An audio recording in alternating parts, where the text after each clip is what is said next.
the Houndmaster. Portia Maye's father helped found a prosperous settlement of sailors and merchants on an uncharted island in the Caribbean. They called their port town Fortune and created a vast trading network which exposed Portia to cultures and knowledge from around the world. As a sailor and lover of stories, Portia's father read her the Arabian Nights, Shakespeare, and Greek mythology, and he instructed her in sailing and celestial navigation. To be sure, he instilled within her a love for adventure, so that she always wanted to travel with him. Once she accompanied her father on a trip to Italy, where he traded sugar and silver for rare silks and spices.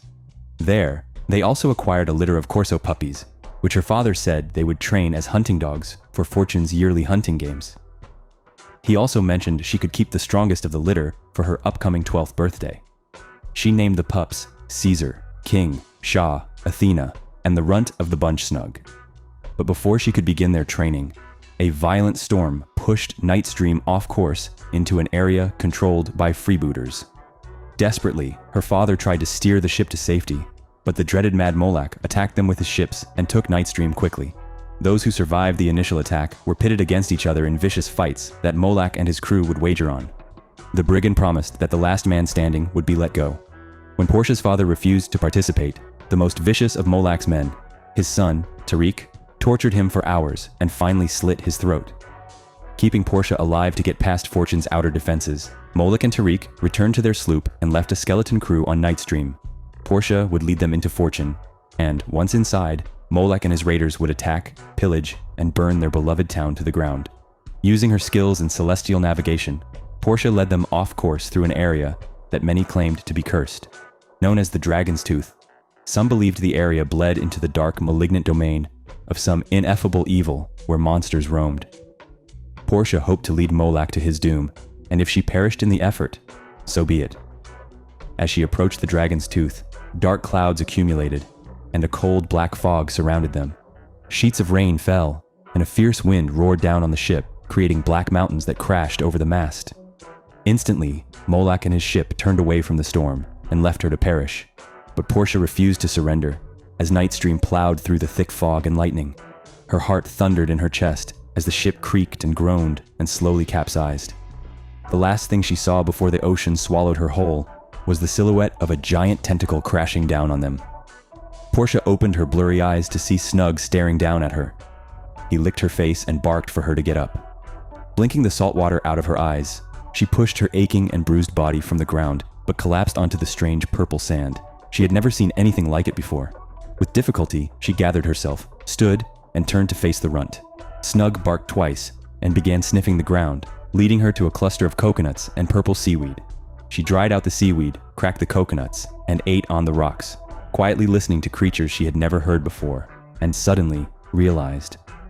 They were marooned on an island in the Dragon's Tooth. They were in a strange world, an in-between world, a world her father had once described as a living nightmare that tortured the mind and played with the heart. And as she listened to these strange new sounds, she suddenly saw Molak everywhere. Instinctively, Portia closed her eyes and shrieked, and only stopped when Snug jumped into her lap, returning her to the moment with a crescendo of barks. Over the years, Portia survived on whatever washed ashore as she battled the predators that stalked the island. Ferocious animals, vicious humans, and savage abominations not of this world. Snug now weighed over 100 pounds and followed Portia everywhere. Together, they made a daunting pair, and most of the survivors on the island kept their distance. The few who didn't lived to regret it if they lived at all. And just when she was about to give up on the idea of escaping, she spotted an impossible thing while searching the beach for Snug. To her disbelief, she saw Nightstream drifting offshore in the cold, black fog. She knew better than to doubt or question anything on this island. With a whistle, she entered the water, but was suddenly attacked by a group of castaways. In her mind, she slaughtered Molak 50 times and spared only those she needed to crew her ship. Together, they spent days searching for Snug, but he was nowhere to be found. He was gone, as if he had never been, as if he had only been a figment of her imagination. For decades, Portia terrorized the Caribbean as she searched for Molak. She only attacked freebooters, taking their gold and torturing them sadistically to satiate some intangible darkness living within her. A darkness like a parasite that demanded blood until it had its fill. On the occasions, Portia couldn't appease its hunger. The parasite would squeeze her mind with its deadly talons, crushing reason and reality until she would see Molak's face on every crew member. She would attack and butcher everyone and anyone until one of her many trusted guard dogs barked for her to stop, and Molak would suddenly dematerialize into wisps of black fog. Terrified, the crew knew it was just a matter of time before her madness turned against them. And so, even when they finally located Molak, they conspired to mutiny. But they had underestimated their captain. By the time Portia was through with them, there were only 5 left, standing in a pool of blood and gore. They instantly threw themselves on her mercy as her dogs surrounded them, waiting for the kill command that never came. Destroying Molak would take more hands than she possessed. Gathering her wits, she ordered the mutineers to clean up the deck and feed her dogs as she steered Night's Dream toward Mad Molak's island. Molak himself was out on the high seas, but Portia's crew captured Tariq and locked him up in preparation for his father's return. When Molak returned, he found the island deserted, apart from a woman offering chests of gold and jewels. She claimed she wanted to join Molak's crew and had prepared an amazing feast for him and his men. Not recognizing her, Molak accepted the treasure and asked about Tariq. She smiled and assured him his son would be joining them for dinner. Portia served Molak an elaborate meal and he drank and ate with gusto. The meat was especially good, roasted crisp and black on the outside and pink and juicy on the inside. He wanted to know if it was wild boar or venison. Portia smiled, stood proudly and reached over the table and lifted a golden food cover to reveal Tariq's decapitated glazed head frozen in a scream of terror, the mouth vomiting bullion and jewels. Molak roared his anguish like a wounded bull, and she reveled in his torment as a thick black fog rose from the floor like a black veil.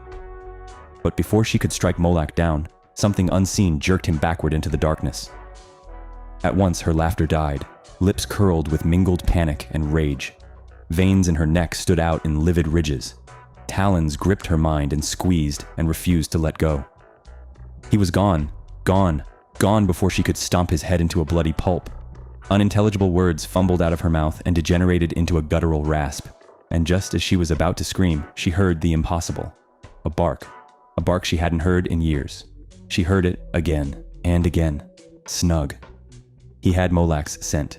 Not trying to understand what could not be understood, she charged into the fog to finish what she started with her long, lost friend.